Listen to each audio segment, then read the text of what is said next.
하나님을 찬양합니다.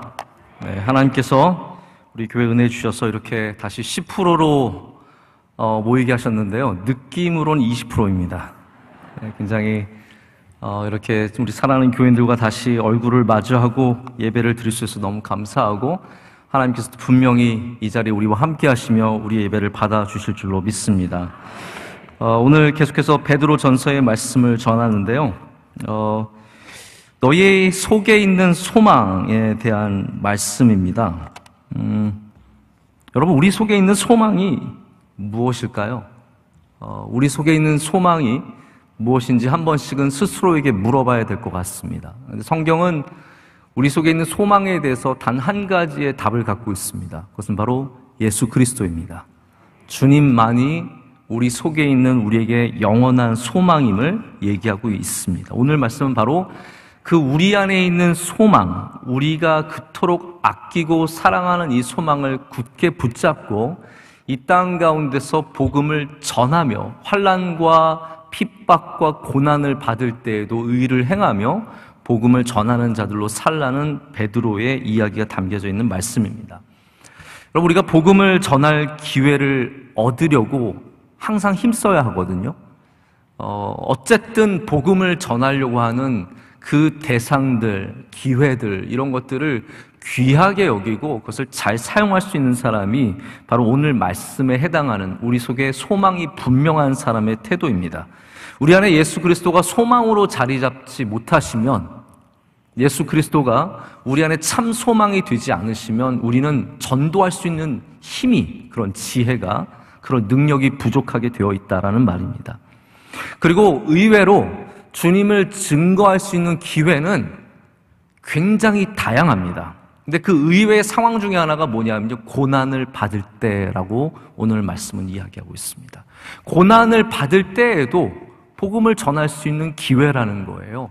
세상이 우리를 핍박할 때, 우리 믿음을 이렇게 모든 것 속에서 제한을 둘 때도 우린 더욱더 주의 복음을 전할 수 있는 기회를 얻는다는 말입니다. 여러분, 이 세상에서 지금 우리가 굉장히 쉽게 복음을 믿고 살아가는 것 같지만 그거는 사실 몇 나라 되지 않고요. 굉장히 많은 나라 여전히 복음을 전하고 믿는데 어마어마한 어려움을 경험하면서 살고 있습니다. 지금도 중동에 있는 수많은 국가는 믿음을 가졌다는 이유로 감옥에 집어넣고 처형하고 추방당하면 나아요. 그래도 감옥에 들어가 있거나 실제로 생명의 위협을 받는 사람들이 얼마나 많은지 모릅니다. 아프리카에는 저희가 에티오피아에 갔다 올 때마다 배우는 게 뭐냐면요, 이슬람이 어마어마한 힘으로 아프리카를 점령해 가고 있다는 사실이에요. 심지어는 우리나라에 있는 이단들도요, 아프리카에서 그렇게 열심히 선교 활동을 해가지고 얼마나 많은 이단들이 침투해 있는지 모릅니다. 아프리카가 그런 면에서는 그들에게 기회의 땅이겠죠. 그러나 그러면서 믿는 분들이 수없이 수많은 사건들을 통해서 이렇게 핍박을 받고 순교당하는 일이 비일비재합니다. 지금도 곳곳에서 복음을 위해서 목숨을 내놓고 핍박과 어려움 속에 살아가는 많은 분들이 있습니다. 제가 재작년에 이스라엘에 갔다가 돌아올 때 비행기가 또 이스탄불에 저희가 들렸다 가야 되기 때문에 제가 며칠을 거기서 머무른 적이 있습니다. 이스탄불은 거의 제가 한 20년 만에 처음 가봤는데 정말 천지개벽을 해서 다른 나라가 됐어요.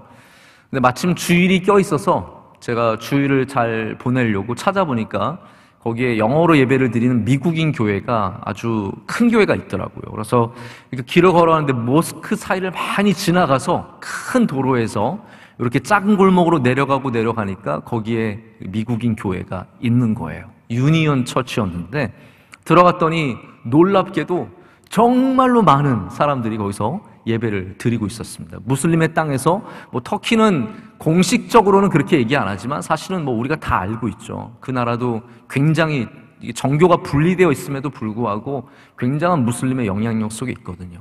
자, 그날 거기서 예배를 드리면서 참 많은 감동을 받고 있는 차에 그 교회 목사님이 너무 깜짝 놀란 이야기를 해주셨어요. 광고 시간에 무슨 이야기를 하셨냐면 한국인 선교사님이 얼마 전에 순교하셨다는 거예요. 한국인 선교사님, 제가 나중에 알고 보니까 41세밖에 안 됐던 김진욱 선교사님이 이 시리아 난민들, 주로 난민들 상대로 복음을 전하고 이렇게 열심히 정말 가난한 지역에서 자기가 거기 살면서 너무너무 힘들게 복음을 전하면서 살았는데, 만삭된 아내한테 나 밖에 가서 복음 좀 전하고 올게, 잠깐 사람 좀 만나고 올게 하고 나갔다가 그만 피살을 당해서 거기서 순교를 하셨습니다. 근데 그게 끝이 아니에요. 제가 광고를 들어보니까 그 사모님이 바로 며칠 전에 애를 낳았다는 거예요. 선교사님은 순교하시고 그 사모님이 바로 며칠 후에 아이를 낳은 거예요. 제가 그 이야기를 들으면서 얼마나 그 자리에서부터 통곡을 하고 울었는지 모릅니다.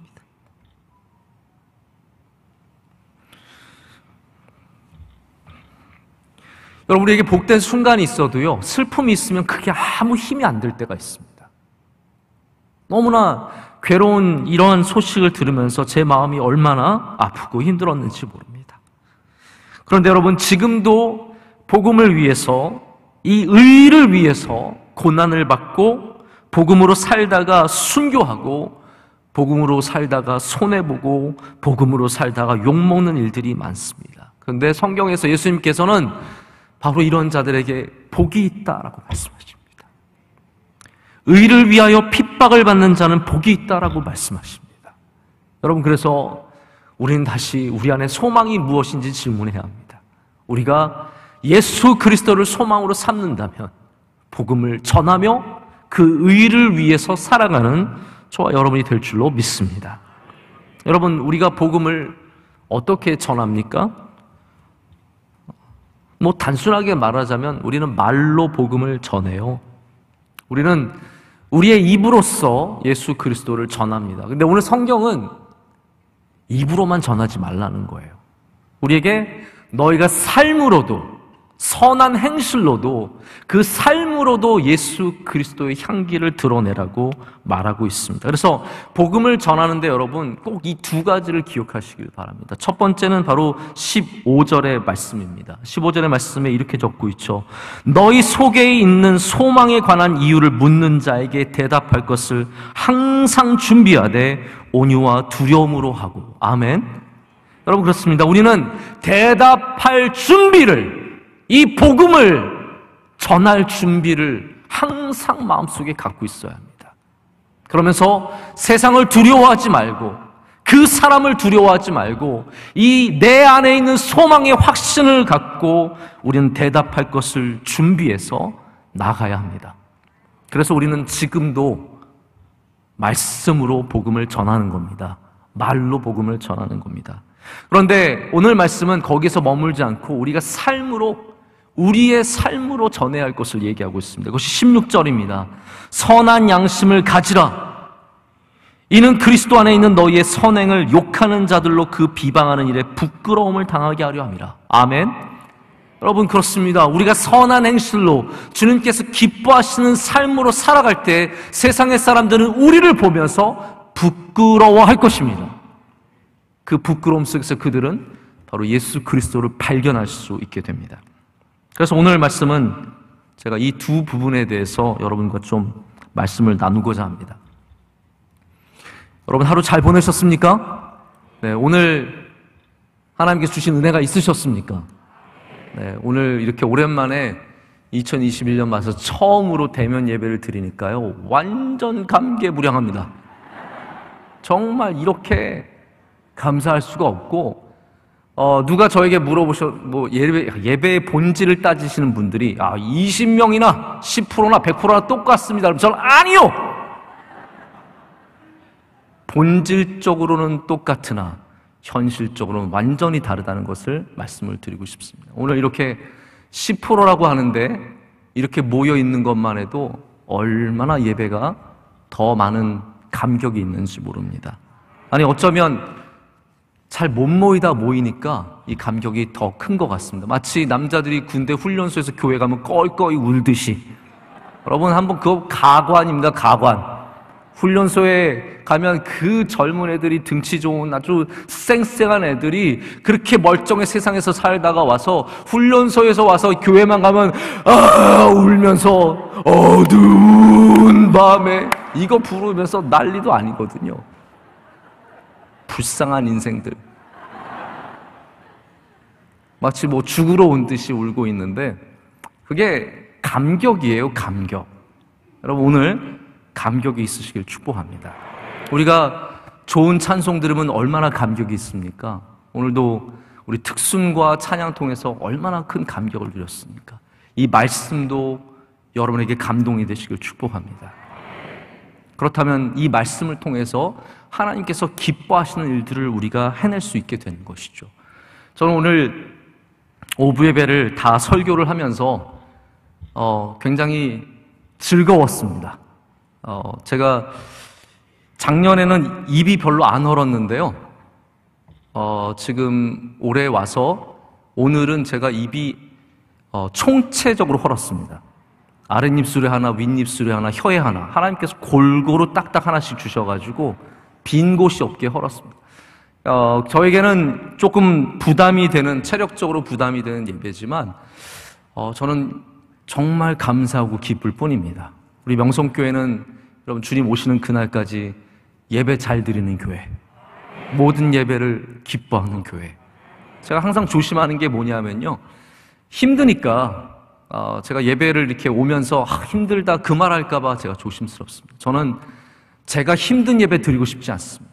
저는 정말 기쁜 예배를 드리고 싶고 하나님께 영광이 드는 예배를 드리고 싶습니다. 여러분 피곤하고 지쳤을지라도, 오늘 저녁에 조금 노근해져서 피곤하실지라도 여러분 이 예배를 기뻐하심으로 드리시기를 축복합니다. 오늘 우리가 이 복음을 전하는 자, 의로 인해서 핍박을 받을지라도 우리가 담대히 말씀을 대답하고 또한 선한 행실로서 증거하는 자가 되기 위해서 오늘 몇 가지 성경에서 말하는 자세들을 되새겨봐야 합니다. 그 첫 번째 자세가 뭐냐면요, 두려워하지 않는 것입니다. 두려워하지 않으라고 오늘 말씀에 되어 있습니다. 14절 말씀, 그러나 의를 위하여 고난을 받으면 복이 있는 자니 그들이 두려워하는 것을 두려워하지 말며 근심하지 말고. 아멘. 여러분 이것이 그리스도인이 세상 사람과 구별되는 지점입니다. 세상 사람들이 두려워하는 것들을 두려워하지 않고 근심하지 않으며 복음을 들고 사는 것입니다. 우리는 똑같이 코로나 시대에 살아가고 있지만 여러분 우리는 두렵지 않습니다. 우리는 근심하지 않습니다. 힘을 내서 주님이 주신 이 삶 속에서 열매를 맺기 위해서 지금도 남들이 뿌리지 않는 씨앗을 뿌리고 남들이 울지 않을 때 울며 기도하면 반드시 기쁨으로 단을 거두는 그날이 올 줄로 믿습니다. 여러분 성경은 우리에게 끊임없이 두려워하지 말라고 합니다. 마침 오늘 특순 찬양이 두려워하지 말라. 저는 이거 정말 뭔가가 통했다. 이거 우연인가? 하나님의 역사인가? 제가 그런 감동이 있었습니다. 우리가 첫 번째 두려워하지 않을 것은 뭐냐면요, 내 자신에 대한 두려움입니다. 내 자신에 대한 두려움. 나는 부족한데, 나는 아무것도 아닌데, 내가 무슨 복음을 전하고, 내가 무슨 큰 일을 하고, 내가 어떻게 하나님의 일을 감당하고. 여러분 이게 전형적으로 성경의 많은 인물들 가운데 나타나는 두려움이에요. 그 가장 중요한 케이스가, 가장 본이 되는 케이스가 모세잖아요. 모세는 말에 대한 두려움이 있었습니다. 그래서 자기가 입이 둔하다고 고백하면서 하나님 저는 원래 말을 못해요. 저는 입이 뻣뻣하고 둔합니다라고 고백을 합니다.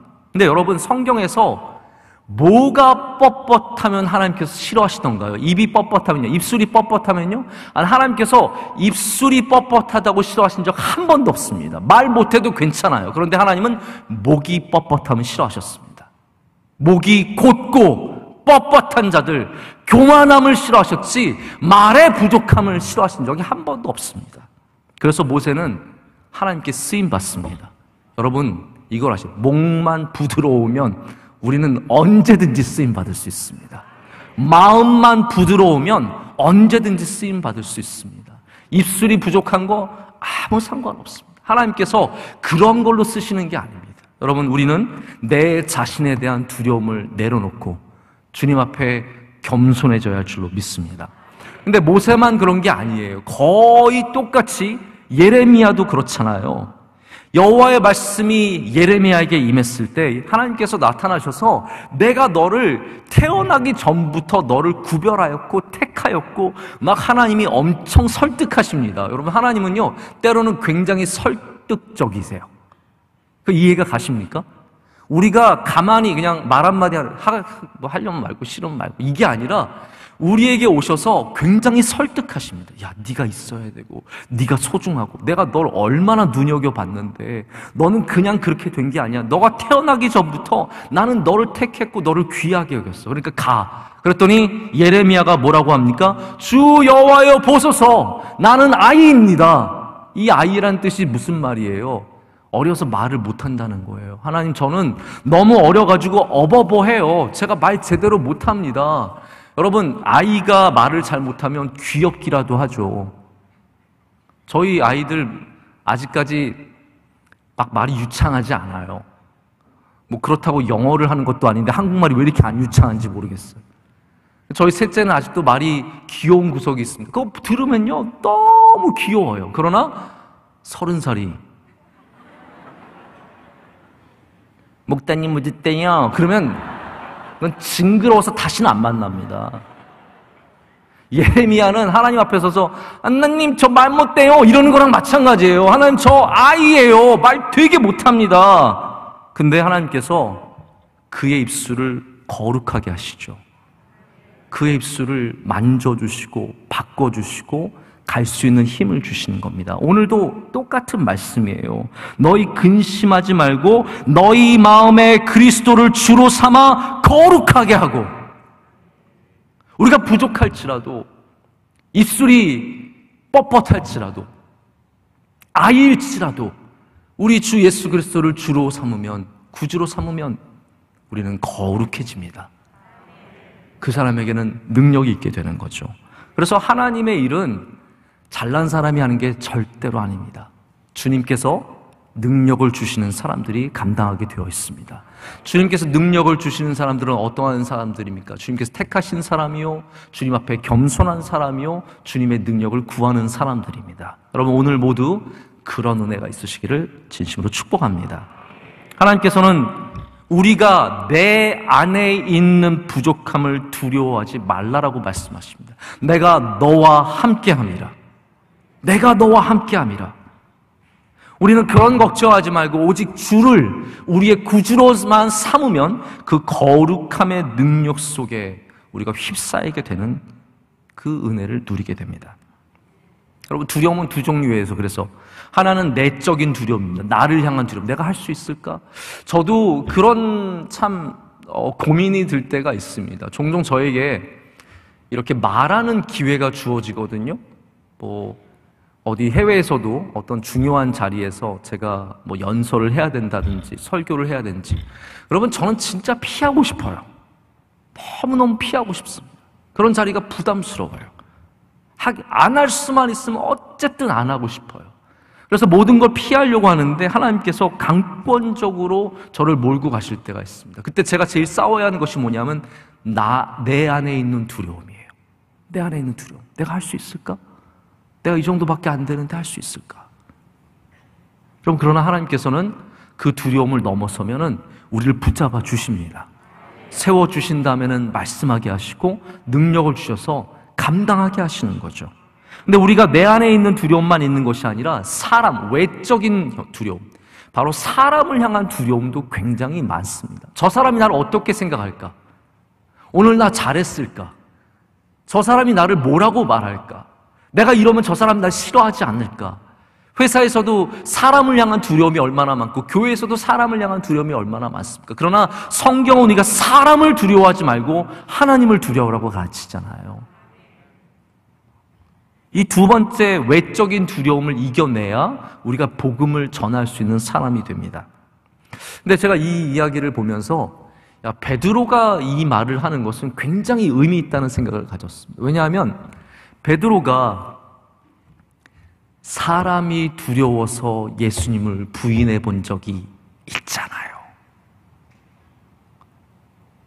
이 하인 여자아이가 너무너무 무서워서, 두려워서, 사람을 향한 두려움 때문에 예수님을 부인해 본 적이 있잖아요. 누구보다도 그 두려움을 잘 아는 사람이 베드로입니다. 여러분, 사람 앞에 우리는 때로 굉장히 힘이 빠집니다. 어떻게 나를 평가할지가 두려워서 말 한마디 꺼내기가 쉽지 않습니다. 오늘 말씀에 대답할 것을 항상 준비하라고 했는데요. 그것은 어쩌면 법정에 설 상황, 이 로마 시대에 핍박이 있는 시대에 복음을 믿는 사람들을 잡아다가 그 법정에 세우거나 사람들이 그에게 질문할 때를 대답을 그 준비를 하라고 말하는 것입니다. 여러분, 우리가 그 준비를 잘하기 위해서는 두려움을 떨쳐버려야 합니다. 내 안을 향한 두려움, 그리고 사람을 향한 두려움. 모든 복음을 든 사람들은 바로 이러한 두려움과 싸워서 이겨야 우리가 그 복음을 전하는 은혜를 누리게 됩니다. 근데 말로 전할 때 우리가 두려움을 안 갖는 것만 중요한 건 아닌 것 같습니다. 그러니까 말로 복음을 전하는데 어떤 사람은 너무 안 두려워요. 그래서 그 두려움 없이 전하는 것이 너무 큰 소리고 너무 거대해서 그것이 오히려 하나님의 영광을 가리우는 일들도 있습니다. 그래서 오늘 말씀은 뭐라고 얘기하냐면요, 우리로 하여금 온유와 두려움으로 하라고 하고 있습니다. 그 온유와 두려움은 뭐냐면 온유와 존중이에요. 여기 나오는 두려움은 앞에 나온 두려움과 다른 두려움입니다. 바로 존중함으로 이 모든 복음을 전할 때 담대함을 갖고 나아가라는 것이죠. 여러분, 우리가 생각하는 두려움의 반대말은 용기입니다. 그렇잖아요. 두렵지 않은 사람은 용기 있는 사람이에요. 그런데 성경은 그 복음을 가졌을 때 두려움의 반대말은 온유함이에요. 존중함이에요. 이것을 한 성경학자는 동전의 양면이라고 합니다. 여러분, 동전이 가치가 있으려면 양면 다 있어야 돼요. 그렇지 않습니까? 그렇지 않습니까?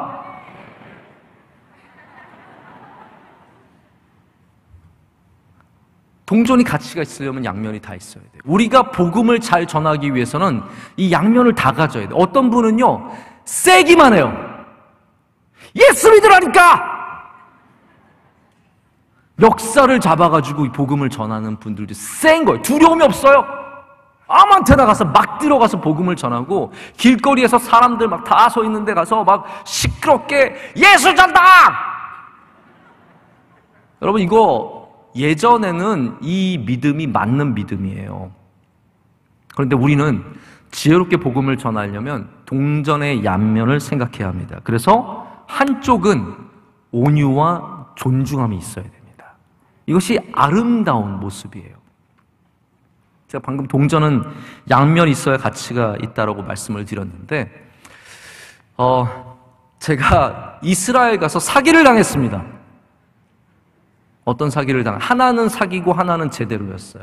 사마리아에 갔어요. 사마리아는 이 팔레스타인 사람들이 사는 지역이기 때문에 유대인들은 못 갑니다. 그래서 목사님이 저를 데리고 가셔가지고 사마리아 지역에서 그 사마리아 성, 정말 아합과 이세벨 생각하면서 오르니까 막 굉장히 감동이 있는데 가보면 진짜 아무것도 없거든요. 그 사마리아 성에 올라가서 그 흔적들을 보고 내려오니까 또 그 목사님 단골집이 있어요. 갔더니 막 티를 얼마나 막 my friend 그러면서 와가지고 티를 다 내줘가지고 티도 마시고 그랬더니 물건을 한번 보라는 거예요. 제가 보니까 좋은 물건은 무조건 비싸요. 그래서 제가 마음에 생각하기를 그래도 차 한 잔 마셨는데 차값은 하자.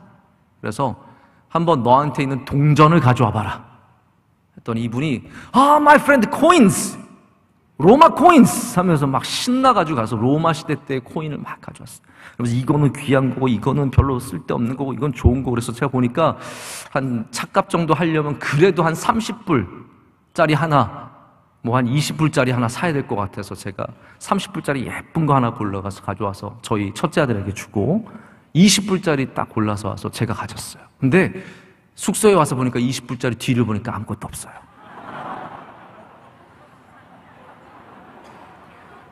제가 속았어요. 앞에만 보고 샀더니 뒤에도 봤어야 하는데. 여러분, 우리 인생에 앞에만 보고 사는 적이 얼마나 많은지 모릅니다. 이 지혜로운 사람들은, 믿음의 사람들은 좀 뒤집어 볼 줄도 알아야 되거든요. 신앙이라는 것이 오직 전진만이 아닙니다. 무릎 꿇을 때가 필요한 것이죠. 주님 말씀하시면 우리는 멈춰야 하고, 할렐루야. 주님 말씀하면 가게 되는데 그냥 오직 전진만 있으신 분들이 있습니다. 교회는 그래서 여러분 하나님의 말씀에 순종하기 위해서는 바로 이러한 동전의 양면의 봉사와 섬김이 반드시 필요하고, 복음을 전하는 일 가운데도 이런 일이 반드시 필요합니다. 우리가 만약 두려움 없이 소리만 지르고 있다면 그것은 동전의 양면을 거스리는 전도입니다. 그래서 이 동전의 양면을 생각한다면 반드시 모든 담대함은 온유와 겸손으로 옷을 입어야 합니다. 여러분 만약 생각해 보세요. 제가 설교를 할 때 소리를 주구장창 지르고 있다고 생각해 보세요. 복음을 믿으려면! 이러면서 처음부터 끝까지 이렇게 간다고 생각해 보세요. 제 목도 상하겠지만 여러분 마음도 상해요. 서로 상해요. 그거 견딜 수가 없습니다. 또 반대로 제가 나긋나긋하게만 얘기한다고 생각하세요. 그건 또 졸려가지고요 감당을 못하는 겁니다. 허벅지에 꼬집은 자국들만 엄청 많아지는 거죠. 복음을 전하는 것도 마찬가지예요.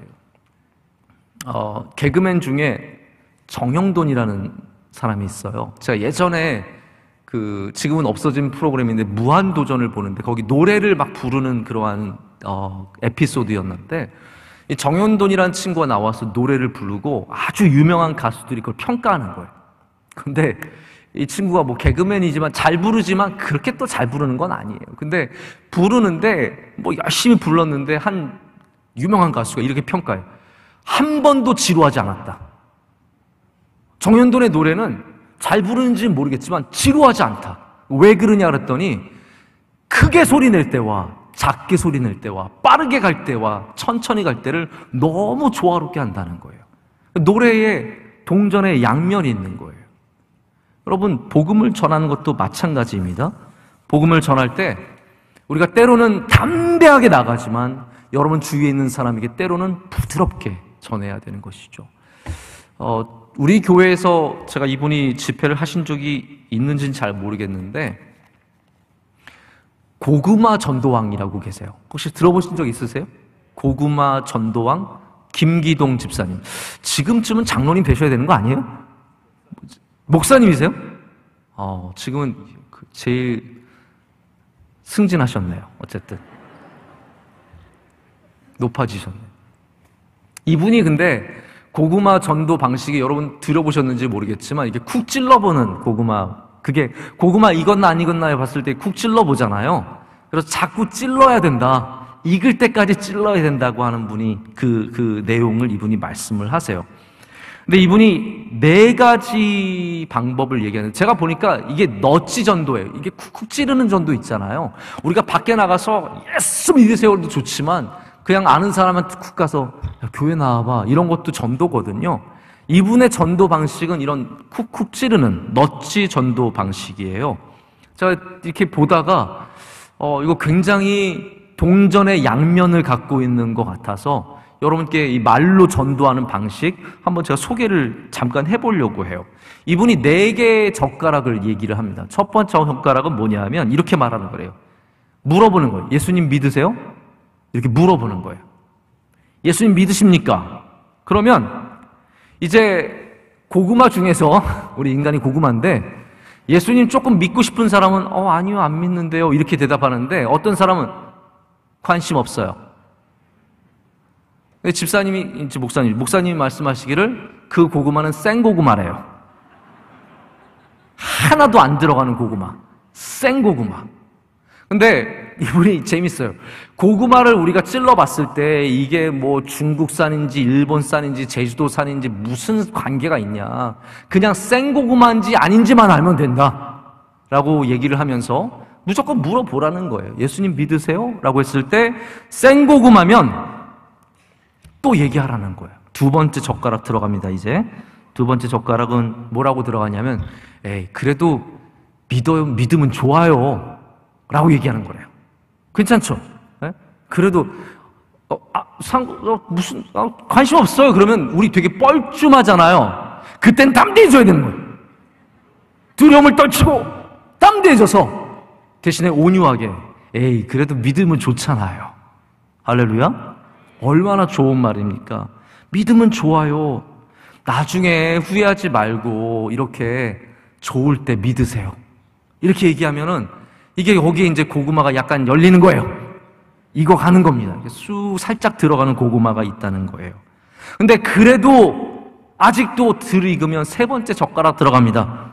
세 번째 젓가락은 교회를 소개할 때, 예수님 소개할 때 자기의 경험을 얘기하는 거예요. 뭐라고 얘기하냐면, 특별히 이건 표정이 중요해요. 여러분, 우리가 사실은 말만 하고 표정이 안 좋은, 예수 믿으세요? 여러분, 절대로 안 통합니다. 이분이 말씀하시기를 세 번째 젓가락을 쓸 때는 이렇게 하는 거예요. 예수님 믿으면요, 너무 좋습니다. 죄송합니다. 여러분, 우리는 어떻게 얘기했습니까? 명성교회 나오면 정말 좋습니다. 여러분, 이단같이 하지 마세요. 우린 적절한 선을 지켜야 합니다. 우리의 품위와 우리의 이걸 잃어버리면 안 돼요. 항상 그 미묘한 라인이 있는 거예요. 그 선을 넘어버리면 순간에 신천지 되는 거예요. 그러니까 우리는 정통교회, 장로교회 교인으로서 미소를 여기까지는 올리지 말고 한 요 정도쯤에서 멈춰가지고 너무 좋습니다. 교회 나오면 너무 좋고요. 명성교회 정말 좋아요. 라고 얘기하면 그게 어떤 사람에게는, 여러분 그렇습니다. 표정만 봐도 이 사람이 믿음 생활을 기쁨으로 하는지 아니면 그냥 억지로 하는지 금방 알게 되거든요. 우리가 그러한 방식으로 찔러보는 거예요. 근데 그래도 안 되는 사람이 있죠. 그런 사람에게 어떻게 얘기합니까? 제가 기도하고 있어요. 제가 기도하고 있어요. 라고 마지막 네 번째 젓가락을 팍! 찔러 넣어서 익은 것을 확인한다는. 제가 이 이야기를 보면서 저희가 명성교회가 늘 선교회, 전도에 힘쓰고 있지만 우리가 전략적인 면으로는 별로 얘기를 안 하거든요. 하지만 이 정도는 좀 배워두면 좋겠다. 왜냐하면 이것이 우리가 말로 복음을 전하는데 굉장히 중요한 부분이기 때문에 담대함으로, 그러나 할렐루야, 그러나 온유함과 존중함으로 하는 기술이 바로 이 시대에, 이 복음 전하기 어려운 시대에 필요하다는 겁니다. 여러분, 다시 말씀드리지만 이 세상 진짜 복음 전하기 힘든 시대입니다. 제가 외부의 사람들 만나면 우리가 얼마나 여러 가지로 사면 초가인 것에 대한 이야기를 합니다. 저는 그렇지만 소망이 있다고 믿습니다. 제가 어렵다고 얘기해서 소망이 없다는 얘기는 아니에요. 우리가 인구가 얼마나 많이 줄었는지 모릅니다. 예전에 우리 고등학교 3학년에서 대학부 올라가는 숫자를 보면 500명 올라갔어요. 제가 전도사일 때 보면은 우리 고3 학생들이 400명, 500명 나왔어요. 그래서 그 친구들 중에서 반타작 이상만 해도 300명 대학부로 올라갔어요. 근데 지금은 아예 고등학교 3학년 자체가 200명이 될까 말까요. 제가 알기로는. 인구가 굉장히 줄어든 거예요. 지금 이 시대가 노령화되는 시대입니다. 그래서 젊은 사람들은 점점 적어지고 있어요. 게다가 아이도 안 낳아요. 그리고 아이들에게 기독교는 더 이상 매력적인 종교가 아니에요. 교회 다닌다는 것은 대부분 부모님 때문에 다니지 새롭게 교회 나오는 아이들이 별로 없어요. 대학생들 지금 신입생 가운데 5%가 그리스도인이라고 하는 통계가 많이 있습니다. 5%. 여러분, 이게 현실입니다. 지금 복음 전하는 것이 너무나 힘든 시대입니다. 그러나 여러분, 분명한 것은 우리가 복음 전하는 일을 포기해서는 안 됩니다. 저 핍박이 많던, 사람을 죽이던 로마 시대에도 복음을 전했는데 여러분, 우리는 복음 전하는 일에 힘써야 합니다. 다시 담대히 나아가 두려움을 떨쳐버리고 내가 사람들에게 멋있게 보이는 거, 여러분, 사람들 내가 멋있는 거 신경 쓰지도 않아요. 제가 늘 그걸 깨닫거든요. 제가 아무리 예쁘게 꾸미고 나와도 아무도 상관 안 해요. 대부분의 사람들은 내가 머리를 감았는지 안 감았는지 모르고요, 얼굴을 씻었는지 안 씻었는지 모르고, 옷을 예쁘게 입었는지 안 예쁘게 입는지 잘 몰라요. 그건 자기 만족이에요. 근데 우리는 복음 때문에 사람들한테 잘 보이려고 그것을 얼마나 감추는데 급급한지 모릅니다. 복음 전해야 합니다. 우리 교회가 전도하는 일에 힘써야 합니다. 제가 지난번에 한번 소개한 복음의 전함이라고 하는 단체는 코로나 시대에 이렇게 우리가 가장 못하는 게 전도라는 거예요. 그래서 이 전도를 하기 위해서 작은 지방 도시에서 버스에 그 포스터를 붙이고 택시에 포스터를 붙여가지고 복음 전환에 열심히 힘을 내고 있습니다. 여러분, 단체도 이렇게 힘을 내는데 우리 교회도 힘내야 할 줄로 믿습니다. 제가 오늘 고무적이었던 것은요, 1부부터 5부까지 세신자가 다 있었습니다. 여러분, 얼마나 큰 기쁨입니까? 여러분, 오늘 우리 교회가 왜 기뻐해야 합니까? 대면 예배 다시 드려서 기쁩니까? 저는 영혼을 구원했기 때문에 기쁜 겁니다. 정말 주님을 처음 만나는 사람들이 있었기 때문에 기뻐해야 되고, 그것이 우리 교회의 기쁨이어야 합니다. 자, 말로만 복음을 전하지 않죠. 오늘 두 번째 주제는 바로 우리의 선행으로, 우리의 삶으로 전하는 데 있습니다. 16절의 말씀 다시 한번 보시죠. 16절 말씀 다 함께 읽겠습니다. 선한 양심을 가지라. 이는 그리스도 안에 있는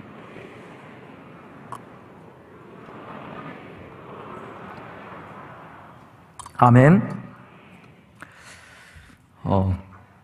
제가 종종 언급하는 김남준 목사님이라는 분이 계십니다. 이분의 책 그리스도인은 누구인가 라는 책에 이런 내용이 나와요. 이분이 아주 외진 산의 기도원에 갔어요. 밑에는 군부대가 있는데 일반인, 민간인 출입 금지일 정도로 굉장히 외진 곳이에요. 이분이 이제 차를 몰고 올라가다가 더 이상 차를 몰 수도 없어가지고 이렇게 눈 쌓인 언덕을 짐을 지고 겨우겨우 올라가는데 한참을 올라가니까 이제 아드막한 곳에 오두막집이 하나 보이고 거기 굴뚝에서 연기가, 여러분 이쁘겠죠? 산속에 눈이 칵 와 있는데 오두막집이 있고 거기서 연기가 난다고 생각해봐요. 참 아름답겠죠? 근데 이분이 거기서 한 사람이 나오는데 진짜 아름다움은 풍경이 아니라 사람이다라는 그런 생각을 가졌다고 합니다. 여러분, 소돔과 고모라가 멸망한 이유가 무엇이죠? 사람이 없어서잖아요. 하나님이 기뻐하시는 의인이 없었기 때문입니다. 아름다운 거, 바깥이 아무리 아름다워도 사람이 아름답지 않으면 아무것도 아닙니다. 가정의 인테리어에 수억을 들여서 샹들리에가 번쩍번쩍하고 아주 명품 가구들로 가득 채우고 정말 멋있게 살아도 사람이 아름답지 않으면 거긴 지옥이잖아요. 소돔과 고모라와 다를 게 뭐가 있습니까? 여러분, 그래서 사람의 아름다움은 하나님께서 기뻐하시는 겁니다. 할렐루야. 하나님께서 기뻐하시는 거예요. 우리가 아름답다면, 우리의 선한 행실이 아름답다면 바로 그것을 통해서 많은 사람들이 예수님을 만날 수 있게 된다는 겁니다. 여러분, 교회가 아름다워서 교인들이 더 이상 바깥에서 교회가 아름다워서 교회 나오는 시대는 이미 많이 지나갔습니다. 교회에 유명한 사람 탤런트 와서 간증한다고, 아니면 밖에서 큰 대형 집회를 크게 한다고 모이는 시대들은 이미 다 지나갔어요. 사람이 아름다워야 합니다. 명성교회 교인들, 밖에서 여러분이 선한 행실로 오두막보다 아름다운 삶이 한번 되어보십시오. 여러분을 통해서 복음이 전파가 됩니다. 여러분을 통해서 하나님을 만나는 사람들이 많아질 수 있는 거예요. 그것을 아우라라고 합니다. 아우라. 우리가 아우라라는 표현을 좀 되게 요즘에는 막 쓰고 있는데요. 이게 오래된 라틴어잖아요. 그리스어이기도 하고 라틴어이기도 한데, 이건 분위기, 반향, 울림, 바람, 이런 뜻이라고 합니다. 사람의 존재와 정신에서 풍겨나오는 아주 독특한 힘을 가리켜 아우라라고 합니다. 제가 다녀보면요, 원로 목사님은 걸어만 가도 사람들이 다 알아요. 아우라가 있으세요. 왠지 아우라가 있으세요. 그래서 저기 서 계시면 교인들이 다 알아봐요. 저는 걸어가도 아무도 안 알아봐요. 마스크를 써서 그런가? 마스크를 벗죠? 그래도 못 알아봐요. 아우라라는 게 참 신비합니다. 아무것도 아닌 것 같은데 아주 작은 체구에도, 정말 그 작고 작은 체구에도 예수님을 믿는 믿음이 배어 있으면 거기에 어마어마한 아우라가 있습니다. 여러분, 우리 명성교회에 귀하게 섬기시는 분들 다 멋있고 다 정말 잘나고 그런 분들도 많이 있지만 정말 그 가운데 아우라가 있는 분들이 있어요. 작은 체구에도 섬김이 배어 있으신 분들, 작은 걸음에도 예수님의 성품을 닮은 모습이 배어 있는 분들, 앞에서 순서를 맡으신 분들이나 앞에서 일하시는 분들 가운데서도 정말 주님의 아우라를 닮은 사람들이 있습니다. 저분이 앞에 서면은 그냥 은혜가 되는, 꼭 찬양을 잘해서가 아니라, 뭘 잘해서가 아니라 그냥 은혜가 되는 분들이 있습니다. 제가 목사님들 만나보면 그런 아우라가 있으신 분들이 있어요. 옛날에 방지일 목사님 만나면 방지일 목사님 정말 몇 말씀 안 하시지만 그 앞에 있는 것만으로도 은혜를 누리는 게 많은 것은 그분이 갖고 있는 바로 그 향기, 그 진한, 그 몸에 배어있는, 그 삶에 배어있는 선한 양심과 거룩함과 아름다움이 너무나 확실히 있기 때문입니다.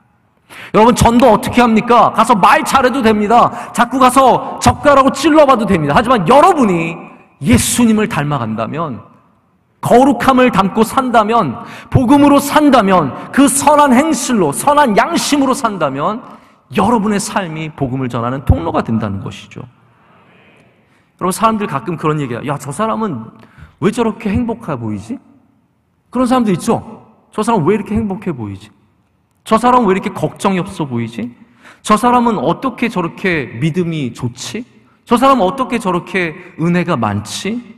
그런 분들이 지금 이 시대의 선교의 선봉장들입니다. 제가 한 번은 우리 교회 어떤 장로님과 우리 선교여행을 갔는데 우리 교회 장로님들도 그때 같이 가셨어요. 근데 어떤 분과 얘기를 나누는데 제가 이분을 이렇게 며칠 동안 함께 지내면서 주시하면서 바라보면서 살아보니까, 살아보자, 여행은 살아보는 거잖아요. 네? 그냥 만나보는 게 아니라 살아보는 건데, 그렇게 살아보니까 그분이 참 좋은 분, 너무 귀한 분이라는 걸 제가 알게 된 적이 있습니다.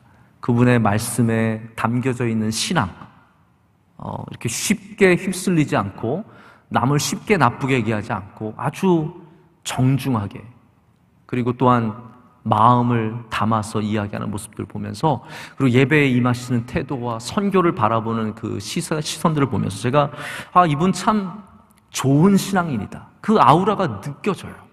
만들어낼 수 없는 거, 여러분 만들어내는 거 금방 알아요. 사람들이요, 나 잘 믿는 것처럼 만들어내고 기도 많이 하는 것처럼 만들어내고 묵상 많이 한 것처럼 만들어내고 좋은 교인인 것처럼 만들어낸 거는요, 그 잔향은 금방 사라집니다. 그러나 진정으로 우리에게 배어있는 향기는 영원토록 가는 것이거든요. 여러분, 우리 복음 전해야 되잖아요. 할렐루야. 우리 복음 전해야 되잖아요. 전도해야 되잖아요. 그 우리 주신 사명 아닙니까? 우리 이제 안 할 겁니까? 우리 교회 이 정도면 됐습니까? 그만 성장할까요?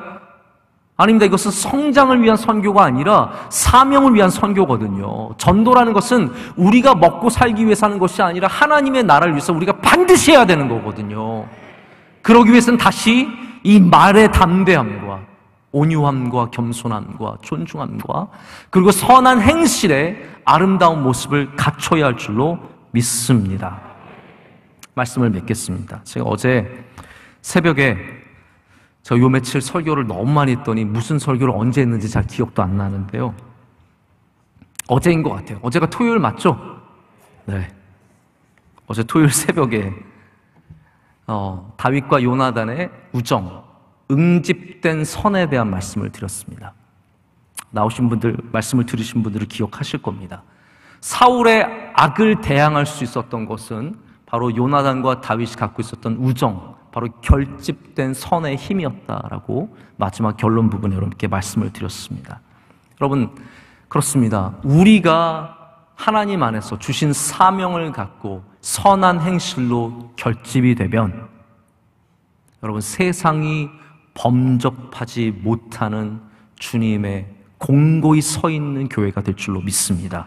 로마서 8장 32절에 뭐라고 말씀하십니까? 만일 하나님이 우리를 위하시면 누가 우리를 대적하리요? 여러분, 이 말씀 다시 한번 붙잡으면서 이 패역한 세대에, 이 유배의 시대에 우리는 다시 전도의 사명을 갖고 나가서 저와 여러분이 주시는 기회마다, 때로는 핍박의 기회 속에서도 우리 준비된 말로써 담대히 복음을 전하고 우리의 선한 삶으로서 복음을 전할 때 우리를 통해서 생명이 구원되는 역사가 있을 줄로 믿습니다. 우리 함께 이 시간 찬양하겠습니다. 우리 물이 바다 덮음같이 함께 찬양합니다.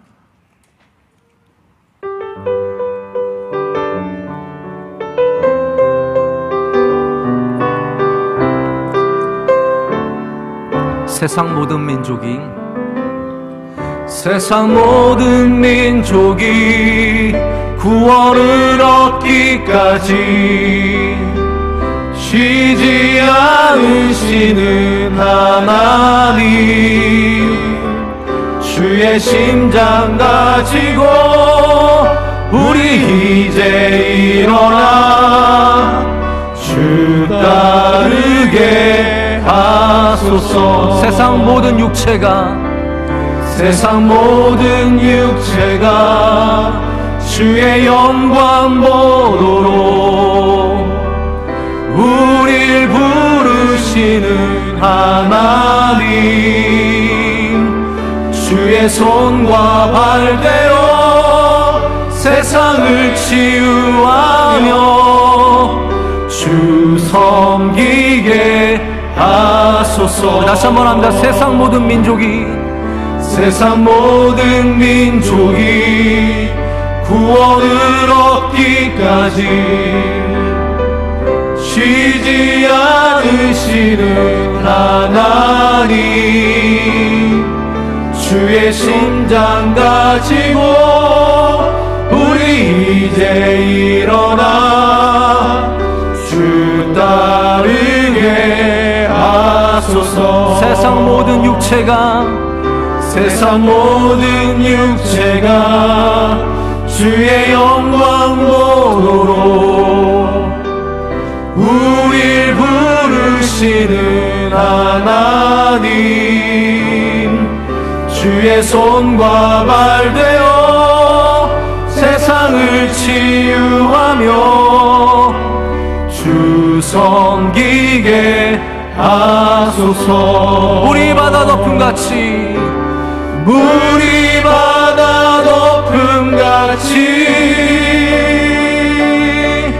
여호와의 영광을 인정하는 것이 온 세상 가득하리라. 물이 바다 덮음같이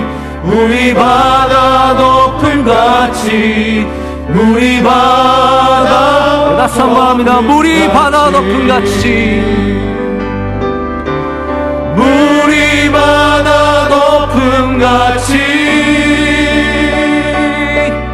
여호와의 영광을 인정하는 것이 온 세상 가득하리라. 물이